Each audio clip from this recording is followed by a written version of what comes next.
बिस्मिल्लाहिर्रहमानिर्रहीम और अस्सलामुअलैकुम। 7 दिसंबर पाकिस्तान में इतवार की शाम और सबसे पहले टाइम ट्रैकर आसिम मुनीर्स डिफेक्टो मार्शाल्लाह या आप मिलिट्री राज कहिए उसका 8वां दिन। ये भी आपने याद रखना है कि वो पूरे 6 से 7 दिन रिटायर रहे। रिटायरमेंट के बाद उन्हें दोबारा आर्मी चीफ और चीफ ऑफ डिफेंस फोर्सेस लगाया गया। अब चलते हैं आज की अहम खबरों की तरफ। आज की जो पहली खबर है वो पेशावर का जलसा है। पेशावर के अंदर इस माहौल के अंदर स्पेशली जो डीजी आईएसपीआर की प्रेस कॉन्फ्रेंस थी जिसमें उन्होंने सीधी गालियां दे दी, धमकी दे दी, यहाँ तक कह दिया कि अब फ़ौज वर्सेस इमरान खान है, फ़ौज वर्सेस पाकिस्तान तहरीक इंसाफ है, फ़ौज बामुकाबला इमरान खान है क्योंकि इमरान खान फ़ौज मुखालिफ है और बल्कि पाकिस्तान मुखालिफ है, वो सिक्योरिटी थ्रेट है।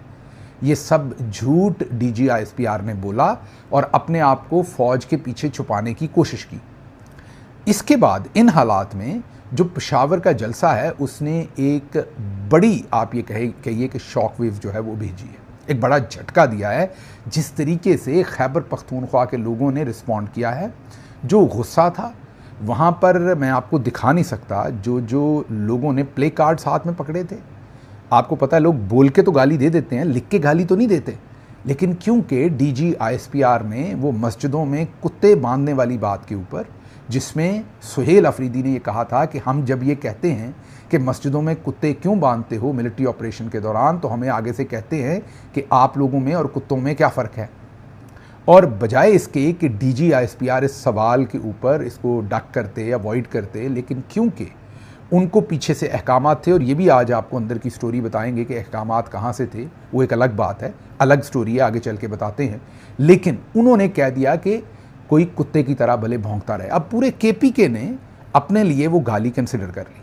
अब किसी ने उनको ये बात नहीं कही कि ये आप सबको गाली है, ये उन्होंने खुद से, क्योंकि जो आवाम होती है वो बहुत समझदार होती है, उन्हें चीज़ें हम जितनी मर्जी उनके साथ बारीक कार्रवाई करने की कोशिश करें उन्हें चीज़ें नज़र आ रही होती हैं। आज जलसे में जो प्ले कार्ड से उसके ऊपर उस ज़ात की गाली लिखी हुई थी जो मैं यहाँ बयान नहीं कर सकता क्योंकि हम डीजी साहब के लेवल के ऊपर नहीं उतर सकते। जो यूथ थी उसका जो रिएक्शन था, जो एक्सप्रेशन था, उसने मेरा ख्याल है जो गवर्नर राज लगाने की सोचें हैं उसमें से भी हवा निकाल दी, पंजाबी में कहते हैं फूंक निकाल दी होगी। और अगर फिर भी किसी को गलतफहमी हुई तो आज महमूद खान अचकज़ई ने कहा जलसे में तकरीर करते हुए, आपको पता है सीनियर तरीन लीडर हैं वो, इस वक्त इमरान खान ने उन्हीं को ज़िम्मेदारी सौंपी हुई है तहरीक को लीड करने की। तो आज उन्होंने कहा कि ये कहते हैं कि हमने केपी में गवर्नर राज लगाना है, ये इस कदर अहमक हैं कि इन्हें पता नहीं कि केपी का हर चौक डी चौक बन जाएगा और उसके बाद आपको छुपने को जगह नहीं मिलेगी। आप ऐसी हमाकत करके तो देखें। मैं आपको अभी से बता देता हूँ, ये केपी में कभी ऐसी हमाकत नहीं करेंगे, ये मेरा तज्जिया। अगर इनमें इतनी सी अकल भी है और अगर इनमें अकल नहीं है और ये ऑल आउट जा चुके हैं और बिल्कुल इमरान खान ने जहनी मरीज़ वाली बात फिर ठीक की, तो फिर आप ये देखेंगे कि ये ऐसा कोई इकदाम करेंगे और अगर इन्होंने कर दिया तो फिर उसके जो नताइज होंगे वो मेरा ख्याल पाकिस्तान की तारीख़ में हमने पहले कभी नहीं देखे होंगे। आल्दो हमारी तारीख़ में बहुत बहुत गमगीन, दिलगीर और परेशान कुन हमने मनाजर देख रखे हैं, लेकिन मेरे ख़्याल में जो केपी में होगा वो शायद हमने पहले कभी नहीं देख रखा होगा। बहरहाल तहरीक इंसाफ क्योंकि कौमी ज़ुबान है, हम नून लीग तो है नहीं। जैसे याद कीजिए कि जब मरीम नवाज़ तनकीद करती थी सिटिंग आर्मी चीफ़ के ऊपर और सिटिंग डीजी आईएसआई के ऊपर, तो उस वक्त उनके ख़िलाफ़ जब कोई ज़ाहिर है बयान शयान दिए जाते थे कुछ सहाफ़ियों की तरफ से या कुछ हुकूमती लोगों की तरफ से, तो जावेद लतीफ़ साहब ने उस वक्त ये कहा था कि अगर मरीम नवाज़ को कुछ हुआ तो पाकिस्तान टूट जाएगा, हम पाकिस्तान खप्पे का नारा नहीं लगाएंगे। हम इसके बावजूद, इन तमाम हालात के बावजूद, क्योंकि इमरान खान की जो ट्रेनिंग है हमें वो ये नहीं कहती कि हम कोई ऐसी बात करें, हम अभी भी सब्र का दामन हाथ में रखे हुए हैं। हम जावेद लतीफ़ की तरह की बात अभी भी नहीं कर रहे, लेकिन इल्तजा कर रहे हैं तमाम कोर कमांडर से, तमाम आर्मी में बैठे सीनियर लोगों से कि आप रीथिंक कीजिए कि ये सब कुछ क्या हो रहा है। तमाम लोगों से, मैं पूरे रैंक एंड फाइल से रिक्वेस्ट करता हूँ कि इदारे को इस्तेमाल किया जा रहा है एक शख्स के ज़ाती मफादात के लिए, और जो कुछ डीजी आईएसपीआर ने किया, जो इदारे को उसका नुकसान पहुँचा वो लामतनाही है। मेरे ख्याल में तो डीजी के ख़िलाफ़ कार्रवाई होनी चाहिए महकमाना, और उन्हें कहना चाहिए कि वो अपनी इस स्टेटमेंट को वापस लें। इसके साथ ही वहाँ पर बड़ी तादाद में आवाम आई हुई थी। सुहेल अफरीदी ने कहा कि कोई सरगर्मी बेकार नहीं होती, मतलब ये जो जलसा हमने किया है, ये ना सोचिए आप आए और मुंतशिर हो गए और कुछ हासिल नहीं किया, और मैं उनकी बात से एग्री करता हूँ। आपने आहिस्ता आहिस्ता चीज़ें बढ़ानी है, और इमरान खान को खूब पता है कि कब उन्होंने हतमी कॉल देनी है। हर हरकत इन्हें तकलीफ़ देती है, हमारी हर हरकत इन्हें तकलीफ़ देती है, इसलिए प्रेस कॉन्फ्रेंसेस होती हैं। हम इन्हें मज़ीद तकलीफ़ देंगे। 75 साल से तुम इस मुल्क पर काबिज़ हो, आज एक कबायली नौजवान वज़ीर आला बना तो बर्दाश्त नहीं हो रहा। बार बार कभी कुछ कहते हो, कभी कुछ कहते हो। वो आदमी, वो शख्स, उन्होंने कहा कि ये वो करके बात ना करो, सीधी बात करो, और उसका नाम है इमरान अहमद ख़ान नियाज़ी। तो नाम लेकर बात करो। अगर आपको शर्म आती है तो आप बता दें, किसी और को कह देते हो आपके साथ खड़े होकर नाम ले लिया करे इमरान खान का, तो नाम लेकर बात करें। अच्छा जी, फिर उन्होंने कहा कि ये जो दो जाली वज़रा अता तारड़ और आज़म नज़ीर तारड़, जो दो जोकर और दो मस्करे हैं, खैबर पख्तूनख्वा लेबॉर्ट्री नहीं है। पॉलिसी मुंतखब नुमाइंदे बनाएंगे और वही चलेगी। डी चौक की ख्वाहिश जल्द पूरी होगी। शाहिद खटक ने भी बड़ा तगड़ी स्पीच की। शफ़ी जान ने कहा कि DGISPR को सुहेल अफरीदी से माफ़ी मांगनी पड़ेगी, वरना हम मंगवाएंगे। इमरान खान सिक्योरिटी थ्रेट नहीं, पाकिस्तान की इंश्योरेंस पॉलिसी है। और ये बात बिल्कुल दुरुस्त है। इमरान खान वाहिद लीडर है जो कौमी लीडर है, वफाकी लीडर है, सूबों को बिल्कुल इकट्ठा रखा हुआ है, और इसीलिए हम इन्हें बार बार कहते हैं होश के नाखून लें, अपने इदारे के अंदर इंट्रोस्पेक्शन करें, बैठें, बात करें, अपने इदारे के अंदर सवाल पूछें कि यासिम मुनीर क्या कर रहे हैं, ये किस तरफ लेके जा रहे हैं। और आप सब जिन्होंने ड्यूटी की हुई है खैबर पख्तूनख्वा में, आपको ज़मीनी हालात का अदराक है, ये आपको किस आग के अंदर झोंका जा रहा है, इनको यहाँ पर रोकिए। अच्छा जी, जुनैद अकबर ने कहा कि तुम्हारी नस्लें ख़त्म हो जाएंगी, इमरान खान का नाम रहेगा। अब सारी सूरत हाल में अगर मैं सम अप करूँ आज के जलसे को, तो एक बेहतरीन जलसा था, बड़ी तादाद में क्राउड आया, लेकिन जो मुख्तलिफ बात थी आज और पिछले जलसों में, वो मुख्तलिफ बात ये थी कि जो खैबर पख्तूनख्वा की यूथ थी, जो नौजवान थे, इवन बूढ़े भी, वो अब लड़ाई के लिए मुकम्मल तौर पर तैयार हैं। अगर कोई उन पर लड़ाई मसल्लत करेगा तो आप देखेंगे कि वो पाँव पीछे नहीं करेंगे। आज जो प्ले कार्ड उन्होंने पकड़े हुए थे, वो आप ये कहिए कि हाई वोल्टेज गेम हो गई है। अब जो रेड लाइंस हैं ना, इनकी रेड लाइंस तो इन्होंने ऐसे ही बनाई हुई हैं, जो पख्तूनों की रेड लाइंस हैं, इन्होंने मेरा ख्याल है उनको टच कर दिया है। और अब पख्तून जो हैं वो उस लेवल के ऊपर हैं, अपनी अल्टीमेट लिमिट के ऊपर, वो जहाँ पर शायद उसके बाद उनका सब्र का पैमाना लबरेज हो जाएगा, मामलात हाथ से निकल जाएंगे। आज मैंने जलसे के अंदर वो एक तब्दीली देखी जो पहले किसी जलसे में नहीं देखी। अब इनके ऊपर डिपेंड करता है, ये टेक ऑन करना चाहते हैं, ट्राई करें। मैं आज ही इन्हें बता देता हूं कि पाकिस्तान का नुकसान होगा, जाहिर है हम सबका होगा, लेकिन जो इनका होगा वो फिर दुनिया देखेगी, और इन्होंने कभी सोचा नहीं होगा कि ऐसा नुकसान होगा। इसलिए मैं धमकी की बजाय आज भी हाथ बांध कर इनके तमाम जो बड़े बड़े अमायदीन हैं, वो भले कर्नल साहबान हैं, भले ब्रिगेडियर साहबान हैं, भले सिपाही हैं, भले जनरल हैं, जो भी हैं, पूरा रैंक एंड फाइल, किसी एक की बात नहीं कर रहा मैं, उन तमाम से मेरी गुजारिश है कि सर जोड़कर बैठें, और ये जो चंद लोग मुफाद के लिए आर्मी के इदारे को इमरान खान और पब्लिक के सामने खड़ा कर रहे हैं, इससे इज्तनाब किया जाए। आगे चलते हैं। आगे इनके एक और लीडर साहब आजकल चीफ मिनिस्टर हैं बलूचिस्तान के, उनके भी ज़िम्मे था, जाहिर है। पहले तो मैं आपको ख़बर दे दूं अंदर की कि जो DGISPR थे, ये अलग बात है कि हम सब उनकी दुर्गत बना रहे हैं, लेकिन पता ये चला है कि उनको अहकामात थे कि आप ये प्रेस कॉन्फ्रेंस करें।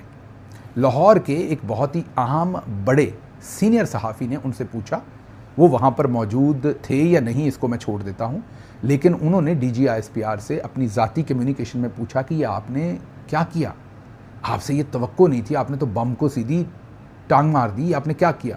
तो उन्होंने कहा कि मुझे ऑर्डर्स थे।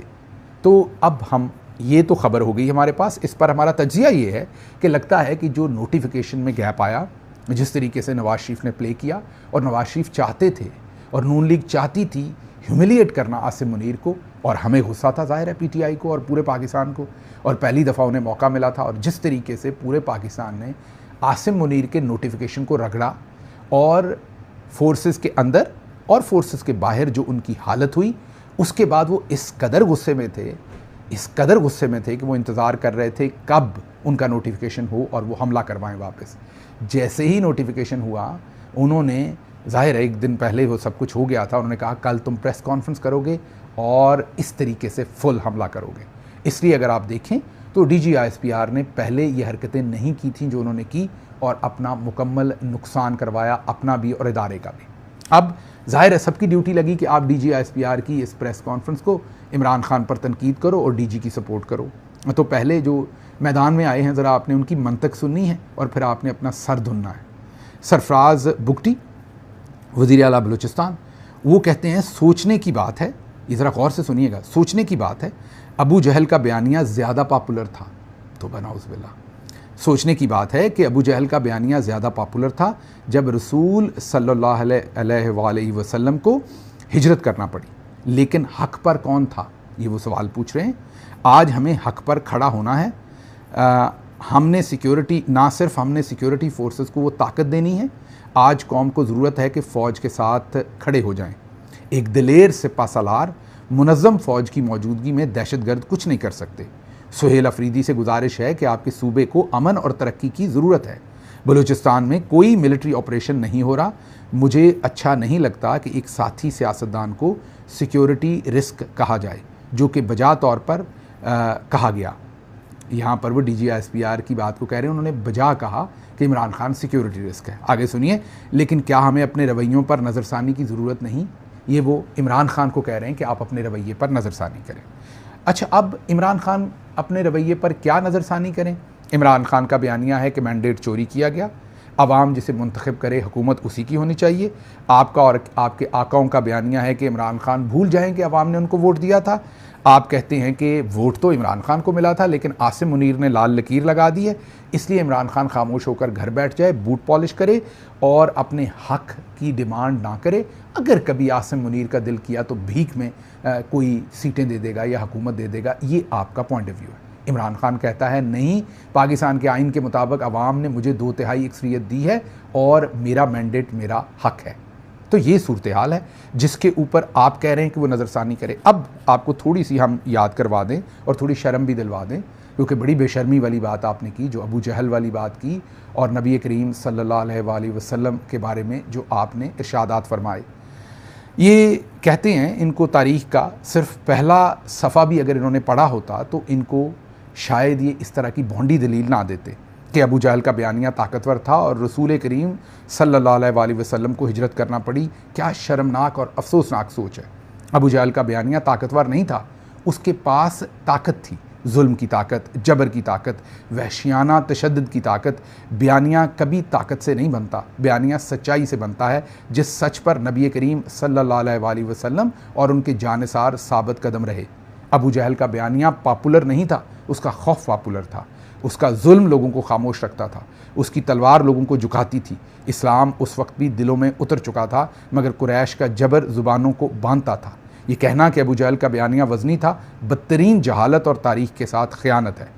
रसूल सल्लल्लाहु अलैहि वसल्लम के पास सच था, हक़ था, रोशनी थी। अबू जहल के पास सिर्फ ताकत, और ताकत हमेशा वक्त के हाथों हार जाती है। सब ने फ़तह मक्का के दिन देखा कि रसूल सल्लल्लाहु अलैहि वसल्लम के बयानिए की ताकत भी देखी, और अफसोस उन पर जो आज भी अबू जहल की सोच को दलील बनाने की कोशिश करते हैं। ये तारीख़ से भी जहालत है और ईमान से भी मैं यही कह सकता हूँ कि जहालत है, दूरी है, कि इनको ये नहीं समझ आ रही कि बयानिए की कमज़ोरी नहीं थी, बयानिया उसका तगड़ा नहीं था, वजूहात और थी और जो इनको समझ आनी चाहिए, और ये वहाँ की बात यहाँ मिला रहे हैं। शर्मनाक हरकत है। क्विकली अगली 2-3 ख़बरों पर जाएंगे, फिर हमने महमूद रहमान कमीशन रिपोर्ट पर भी दोबारा बात करनी है। इस मुल्क को देरपा तरक्की की ज़रूरत है। वो काम ना करें जो इमरान खान ने किया और सिर्फ 1 महीने के लिए मईशत ठीक की और फिर जब वो गए तो मईशत धड़ाम करके गिर गई। ये वफाकी वज़ीर अली परवेज़ कह रहे हैं, जो कि बिल्कुल झूठ बोल रहे हैं। कोई 1 महीने के लिए मईशत ठीक नहीं हुई थी, बल्कि आखिरी 2 साल देखें तो मईशत जो है वो बेहतरीन काम कर रही थी पाकिस्तान के अंदर। तो ये बिल्कुल गलत बयानी से काम ले रहे हैं, लेकिन चलें, और ये बेचारे कर भी क्या सकते हैं। दूसरी तरफ आप ख़बर देख लीजिए, फील्ड मार्शल ने नोटिफिकेशन मिलते ही ऐवान सदर में कहा कि अब पाकिस्तान ऊंची उड़ान लेने जा रहा है। तो पहली ऊंची उड़ान तो आपको हमने बता दी थी कि पाकिस्तान जो है वो PIA बेचने जा रहा है। दूसरी ऊंची उड़ान है कि पाकिस्तान का जो सफ़ेद ख़जाना है, मतलब कि कपास, वो मज़ीद ज़्यादा सुकड़ने लगी। इस वक्त जो कपास की गांठें हैं, पैदावार है, वो एक्सट्रीम लोएस्ट लेवल के ऊपर है। पाकिस्तान की एक्सपोर्ट्स के अंदर एक मेजर पोर्शन जो है वो टेक्सटाइल एक्सपोर्ट का है, और टेक्सटाइल के लिए आपको कपास और धागा चाहिए, मीन कॉटन और धागा चाहिए। अब अगर वो भी सारी बाहर से मंगवा कर ही हमने उसकी कुछ ना कुछ वैल्यू ऐड करके बाहर भेजना है तो हमें कुछ नहीं बचेगा। एक तरफ हमने अपना किसान मार दिया, दूसरी तरफ हमने अपनी इंडस्ट्री मार दी। ये है वो तरक्की जो ये फराहम कर रहे हैं। दूसरी तरफ पूरी दुनिया में ग़िज़ाई अजनास सस्ती हो रही हैं। कोविड के अंदर एक्सट्रीम महंगी हुई थी, वक्त के साथ साथ रफ्ता रफ्ता हर गुज़रते साल ग़िज़ाई अजनास सस्ती हो रही हैं। पाकिस्तान में वफाकी अदारा शुमारियात ने 4 दिसंबर को जो ख़त्म हुआ है हफ़्ता, उसमें ये बताया कि 13 अशियाए खुर्दोनोश जो है, बुनियादी तेल, आटा, चीनी, उनकी कीमतों में बेशुमार इजाफा हुआ है पाकिस्तान में। ये है जो पाकिस्तान ऊपर तेज़ी से तरक्की कर रहा है। किसान भी मार दिया, मज़दूर भी मार दिया, टेक्सटाइल ओनर भी मार दिया, और आम घर में बैठा शख्स जो है वो भी महंगाई के साथ मार दिया। अब आगे चलते हैं। पार्लिमानी महाज पर भी PTI की जारहाना हिकमत अमली रोकने का फैसला। बानी की तस्वीर अवान में लाने वाले अराकीन के ख़िलाफ़ भी कार्रवाई होगी। अब जो ईवान में, मीन पार्लियामेंट के अंदर, इमरान खान की तस्वीर लेके जाएगा उसके ख़िलाफ़ भी कार्रवाई होगी। जो रियासती इदारों के ख़िलाफ़ तकरीर करेगा उसके ख़िलाफ़ भी कार्रवाई होगी, ये खबर दी जा रही है। जो डाइस का घेराव करेगा उसकी रुकनीत ही मुअत्तल कर दी जाएगी। जर्नैली पार्लियामेंट हो गई ना, कि आपको पार्लियामेंट के अंदर, पूरी दुनिया में इजाज़त होती है पार्लियामेंट के अंदर आप प्ले कार्ड्स लेके जा सकते हैं, अमेरिका समेत हर जगह। लेकिन आप गौर कीजिए कि आसिम मुनीर कितना कंट्रोल करना चाहते हैं कि वो कहते हैं कि पार्लियामेंट में भी मेरी मर्ज़ी चलेगी, मैं जिस तरीके से चाहूँगा, जितनी बात चाहूँगा वो पार्लियामेंट में लोग करेंगे। मैंने आपको पहले भी कहा कि पाकिस्तान में अगर आप आज़ाद सोच नहीं रखना चाहते, मतलब आपकी सोच नहीं है, जब सोच होगी तो आप सोचेंगे, फिर लिखेंगे या बोलेंगे, डिमांड करेंगे। अगर आपकी आज़ादाना सोच नहीं है, आप ग़ुलाम बन के रहने को तैयार हैं, तो फिर आप कितने बड़े करप्ट हैं, कितने बड़े मुजरिम हैं। हमारे मिलिट्री जर्नल्स को आपके साथ कोई मसला नहीं, जो टॉप पे बैठे हुए हैं, वो आपकी मुकम्मल आबियारी करेंगे और आपको मुकम्मल प्रमोट करेंगे। लेकिन अगर आप सच जानेंगे, सच बोलना चाहेंगे, सच लिखना चाहेंगे, सच्ची बात करना चाहेंगे, तो फिर आपको अरशद शरीफ शहीद की तरह खामोश करवा दिया जाएगा। आगे चलते हैं जी। ज़राए के मुताबिक PTI के सीनियर रहनुमाओं का कहना है कि ये सब इमरान खान का किया धरा है। ज़रा गौर से आपने स्टोरी सुन ली। अंसार अब्बासी कह रहे हैं, ज़राए से ख़बर दे रहे हैं। मैंने इनका एक क्लिप देखा, ये कहते हैं कि मैं अल्लाह को हाज़िर नाज़िर जान के कह रहा हूँ कि मेरी ईमान की ताकत बहुत है मेरे अंदर, अंसार अब्बासी साहब कहते हैं। और कहते हैं कि ये जो सहाफ़त है ये मैं ईमान की तरह करता हूँ। तौबा नाउज़ बिल्लाह, इससे गलीज़, घटिया, 2 नंबर टाउट मैंने अपनी ज़िंदगी में नहीं देखा। दाढ़ी भी रखी हुई है, अल्लाह का नाम भी लेते हैं, दिन का आगाज़ भी दुरूद शरीफ से करते हैं, सारा दिन झूठ और सारा दिन ऐसी स्टोरीज़ लिखते हैं जिनका कोई सर पैर नहीं होता। मतलब जनरल्स के दलाल हैं माजरत के साथ। अब इन्होंने स्टोरी क्या की है ज़राए से, जो कि झूठ है, खुद साख्ता स्टोरी है, एक मेजर या कर्नल के कहने के ऊपर इस शख्स ने लिख दी है। स्टोरी क्या लिखी है? ज़राए के मुताबिक PTI के सीनियर रहनुमाओं का कहना है कि ये सब इमरान खान का किया धरा है। ज़्यादातर PTI रहनुमा पहले की तरह मामलात को ठंडा करना चाहते हैं, मगर ना तो इमरान खान उनकी बात सुनते हैं, ना ही क़यादत के पास पार्टी के सोशल मीडिया या इमरान खान के अकाउंट्स पर कोई इख्तियार है। चाहे अंदरूने खाना कितने ही तहफ़्फ़ुज़ात क्यों ना हों, बमुश्किल ही कोई सेनेटर PTI रहनुमा इमरान खान की ऐसी सोशल मीडिया पोस्ट्स को रीट्वीट या लाइक करता है। अच्छा, पहले तो मेरा आपसे सवाल है कि ये जो, पहले तो मुझे पता है किसी PTI के बंदे ने आपको ये नहीं कहा, और अगर कहा भी होगा तो कुछ चंद टाउट्स ने कहा होगा। लेकिन मेरा आपसे, दलाल साहब आपसे और उनसे सवाल है कि आप लोग PTI के मामे लगते हैं। आपको अगर लगता है, आप कहते हैं ये सब इमरान खान का किया धरा है, exactly vote bank Imran Khan का, आप उसके नाम के ऊपर इलेक्ट होके आए हैं, आपको इमरान खान की पॉलिसीज़ गलत लगती हैं, छोड़ के घर चले जाएं, बल्कि ज्वाइन कर लें जर्नल्स को, दूसरी पार्टी ज्वाइन कर लें जाकर। अब मामे लगते हैं PTI के कि आपने उसके सोशल मीडिया अकाउंट्स को कंट्रोल करना है, इमरान खान के अकाउंट्स को कंट्रोल करना, और इमरान खान आपकी बात माने, आप उसकी बात ना माने। तो पहली बात तो ये टेबल स्टोरी है, एक दलाली किस्म की स्टोरी है आपकी। लेकिन अगर आपको किसी टाउट ने कहा भी है तो मैं उस पर भी लानत भेजता हूँ, और उससे मैं कहता हूँ कि आपसे भी गलीज़ तरीन इंसान कोई नहीं है जो एक लीडर के बयानिए को सही नहीं समझता और फिर भी वहाँ पर खड़ा है। आपको फ़ौरन छोड़ के जाना चाहिए जिसके बयानिए को आप ठीक समझते। मैं आपसे वादा करता हूँ, जिस दिन मुझे लगा कि इमरान खान का बयानिया ठीक नहीं, मैं नहीं खड़ा हूँगा उनके साथ। मैं उनके साथ इसलिए खड़ा हूँ कि मेरे ख्याल में उनका बयानिया पाकिस्तान के मुफाद में सबसे बेस्ट है। आगे चलते हैं। लेकिन ये अंसार अब्बासी का कोई नया काम नहीं है, हमेशा से। आगे वो कहते हैं पीटीआई वाले कहीं अगर वो कहें, पीटीआई वाले अगर कहें कि हम इमरान खान के बयानिए के साथ नहीं, तो उनसे बात हो सकती है अथातारन, वाज़े तौर पर -1। जो मैंने आपको बताया था कि DGISPR की पूरी प्रेस कॉन्फ्रेंस, एक तो आसिम मुनीर का गुस्सा था जो उनको आप सब ने रगड़ा और जिसको कहते हैं कि रंदा फेर के रख दिया उनके उस पर नोटिफिकेशन के मामले पर, और दूसरा मसला ये था कि वो चाहते हैं कि इमरान खान को माइनस करें, प्रेशर डालकर। ये जो टेबल स्टोरीज़ अंसार अब्बासी से करा रहे हैं, प्रेस कॉन्फ्रेंस की है कि रेड लाइन है, अब ख़त्म सब कुछ, अब आप सिक्योरिटी थ्रेट हैं, ताकि इमरान खान को अलग कर दिया जाए और PTI को अलग, ये आप कभी नहीं कर सकेंगे, अब जितनी भी कोशिश कर लें। अगली खबर आपको बताएं कि जो इस्लामाबाद हाई कोर्ट के जज साहब के बेटे ने दोहरा कत्ल किया था, जिन्हें 4 ही दिनों में जज शाइस्ता कुंडी ने बाइज्जत बरी करके घर भेज दिया, और इस्लामाबाद पुलिस के एक SSP ने जो लवाहकीन थे उन पर प्रेशर डालकर ये सुलह करवाई, ये रिपोर्ट्स आ रही हैं।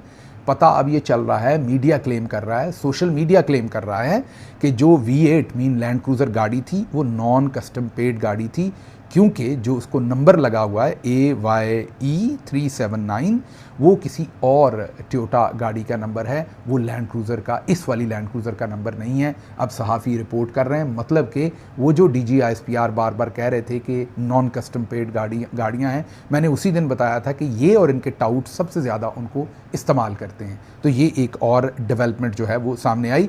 जिस गाड़ी का नंबर उसको लगाया वो 1490 CC की मेरा ख्याल आम कार है, और ये लैंड क्रूज़र तो मेरा ख्याल को 5-6 हज़ार CC होगी, उसको वो नंबर लगाया हुआ है। लेकिन जहां जज साहब के बेटे ने बग़ैर ड्राइवर्स लाइसेंस 16 साल की उम्र में दोहरा कत्ल कर दिया और उनको किसी ने नहीं पूछा, तो नॉन कस्टम पेड गाड़ी के ऊपर तो कहीं उन्हें तमगा इम्तियाज़ ना दे दें, ये मेरा ख्याल है। आगे चलते हैं। 1954 में हमें मैंडेट मिला, लेकिन इक़्तिदार फिर भी हमें मुंतकिल ना किया गया। हमने जब अपना हक मांगा तो फ़ौज हम पर ही चढ़ दौड़ी, हमारे ही पैसों से ली हुई गोलियां हम पर चलाई गईं। शेख मुजीबुर रहमान। क्या आज भी आपको सब कुछ वही नहीं नज़र आ रहा कि जिसको मैंडेट मिला उसका मैंडेट छीना गया? फ़र्क सिर्फ ये है कि इमरान खान आज भी वफाक की बात करते हैं, हम और इमरान खान की तमाम पार्टी आज भी पाकिस्तान को बचाने की बात करते हैं। शेख मुजीब ने एक्सट्रीम स्टेप लिया और जब उसको इन्होंने मुकम्मल धकेल दिया तो उसने आज़ादी डिक्लेयर कर दी बांग्लादेश की। लेकिन उसने उससे पहले कहा कि 1954 में हमें मैंडेट मिला। 54 में फातिमा जना साहबा के वक्त की बात कर रहा है वो। 1954 में हमें मैंडेट मिला, लेकिन इक़्तिदार फिर भी हमें मुंतकिल ना किया गया। हमने जब हक मांगा तो फ़ौज हम पर चढ़ दौड़ी। तो एक दफ़ा उनके साथ ये ज़्यादती नहीं की गई थी, जुल्म नहीं किया गया था, बार बार उनके साथ ये सब कुछ किया गया था। आगे चलते हैं। शेख मुजीबुर रहमान जो इस मुल्क का नवाज़ शरीफ साहब फरमा रहे हैं कि शेख मुजीबुर रहमान जो है वो पाकिस्तान का सख्त हामी था, वो बागी नहीं था, उसे ज़बरदस्ती हमने बागी बनाया, ये नवाज़ शरीफ साहब कह रहे हैं। और कल DGISPR साहब जो आजकल नवाज़ शरीफ और वो घी शक्कर हैं, वो कह रहे थे शेख मुजीबुर रहमान जो इस मुल्क का सबसे बड़ा गद्दार है, ये इससे भी बहुत मुतासर हैं, ये बार बार उसकी मिसालें देते हैं। तो वो तो नवाज़ शरीफ और मरियम नवाज़ ने भी 2020 में उसका ट्वीट किया हुआ है, ख्वाजा आसिफ ने भी किया हुआ है। अब DG साहब क्या अंधे हैं माजरत के साथ कि आपको नज़र नहीं आता? वो मेरी समझ से बाहर है कि आप कर क्या रहे हैं। अच्छा जी, अब आते हैं हमूदुर रहमान कमीशन रिपोर्ट की आज की बात। आप में से मैं कमेंट्स पढ़ता हूं तो किसी ने कमेंट लिखा हुआ था कि जो पिछला व्लॉग गुजरा उसमें आपने हमूदुर रहमान कमीशन रिपोर्ट का हिस्सा क्यों नहीं किया? दिन में 2 व्लॉग होते हैं तो एक में किया करेंगे, इसमें खासी रिसर्च रिक्वायर्ड होती है, तो हर व्लॉग के लिए वो मुमकिन नहीं है टीम के लिए और मेरे लिए। तो पहले एक बार फिर 2 लाइनों में 1971 की जंग और मशरक़ी पाकिस्तान की अलहदगी की वजूहात जानने के लिए जुल्फ़िकार अली भुट्टो ने एक अदालती कमीशन बनाया जिसकी सरबराही चीफ जस्टिस हमूदुर रहमान कर रहे थे। रिपोर्ट में क्या था? जंग में सियासी और फ़ौजी गलतियाँ, गलत फ़ैसलों, कमांड के मसाइल और बंगाली अवाम से ताल्लुकात ख़राब होने की वजूहात का तज्ज़िया शामिल था। कल हमने आपको जो कुछ बताया वो तो आपने सुन लिया। अब ज़रा चैप्टर 1 को ही हम कंटिन्यू करेंगे। इखलाकी पहलू जो मॉरल एस्पेक्ट था उसी को अभी कंटिन्यू करेंगे आज, और उसमें जो हम सबसे पहले आपके सामने पहले पैराग्राफ 9 रखा था, अब पैरा 12 12 रख रहे हैं हमूदुर रहमान कमीशन रिपोर्ट का। जो 12वां पैरा है वो ये कहता है कि जब lieutenant general Amir Abdullah Niazi ने लेफ्टिनेंट जनरल टिक्का खान से कमान संभाली तो उन्होंने कहा था कि ये मैं क्या सुन रहा हूँ कि राशन की कमी है, क्या इस मुल्क में गाय और बकरियाँ मौजूद नहीं, ये दुश्मन का इलाका है। मशरकी पाकिस्तान, जो कि ज़ाहिर है मशरकी पाकिस्तान का हिस्सा था। टिक्का खान ने जब वहाँ पर पहले ऑपरेशन कर लिया, उसके बाद उनको स्पेस देने के लिए पीछे कर लिया। उनकी जगह पर जब lieutenant general Amir Abdullah Niazi को भेजा गया तो उन्होंने कहा कि ये मैं क्या सुन रहा हूँ कि राशन की कमी है, क्या इस मुल्क में गाय और बकरियाँ मौजूद नहीं, ये दुश्मन का इलाका है, जो चाहे ले लो। बर्मा में भी हम यही करते थे। ये मैं नहीं कह रहा, ये मेजर जनरल फरमान अली ने कमीशन को बताया था, और वो भी एक फ़ौजी अफसर ही थे। अच्छा, यहाँ ये जहन में रखिए कि ये प्रोपेगेंडा करते हैं अक्सर कि lieutenant general Amir Abdullah Niazi क्योंकि नियाज़ी हैं और वो इमरान खान के करीबी रिश्तेदार हैं। ऐसा नहीं है, ये झूठ है। वो इमरान खान के बिल्कुल भी करीबी रिश्तेदार नहीं हैं। कमीशन के सामने जनरल नियाज़ी ने बाद में इस बयान की तरदीद की। जो जनरल अमीर अब्दुल्ला नियाज़ी, उन्होंने कहा कि नहीं, मैंने ये बयान नहीं दिया, लेकिन मेजर जनरल फरमान अली ने कहा कि इन्होंने ये बयान दिया था। उसके अलावा यही मौक़िफ़ दीगर अफसरान ने भी अपनाया कि जनरल नियाज़ी ने यही कहा था कि ये दुश्मन का इलाका है, जो चाहे ले लो। आगे चलते हैं। लेफ्टिनेंट कर्नल बुखारी, गवाह नंबर 244, उन्होंने वाज़े तौर पर बताया कि मशरकी कमान की जानिब से बाकायदा तहरीरी अहकामात जारी किए गए थे, जिनके तहत सर्च और स्वीप ऑपरेशंस के दौरान रसद मुकामी आबादी से हासिल करने की हदायत दी जाती थी। लेफ्टिनेंट जनरल ए के नियाज़ी, ज़ाहिर है अमीर अब्दुल्ला नियाज़ी, उन्हीं की बात हो रही है कि उन्होंने ये अहकामात दिए थे कि मुकामी आबादी से आप राशन हासिल करें, जैसे भी करें। पैरा 14, यहाँ हम lieutenant general Amir Abdullah Niazi के बारे में उन मुशाहदात में मज़ीद हक़ाइक़ का इजाफ़ा कर रहे हैं।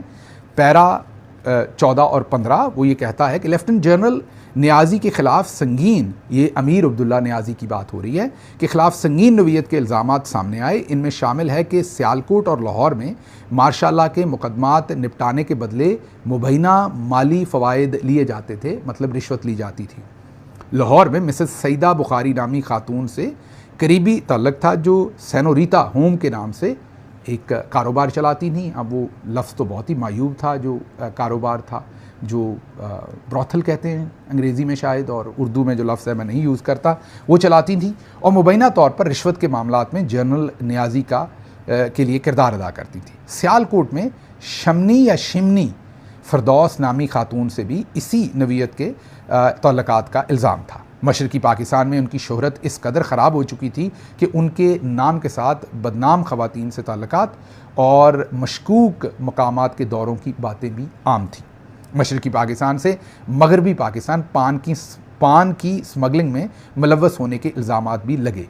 ये इल्ज़ामात मुख्तलिफ़ गवाहों ने तफसील से बयान किए, जिसकी तफसील हम अगले किसी व्लॉग में इंशाअल्लाह शेयर करेंगे। ये आपको मैं वाज़े कर दूँ कि ये रिपोर्ट हमने नहीं बनाई, उस वक्त के चीफ़ जस्टिस ने बनाई, और ये गवाहियाँ उस वक्त के सीनियर फ़ौजी अफसरान ने दी, जो हम आपके सामने रख रहे हैं।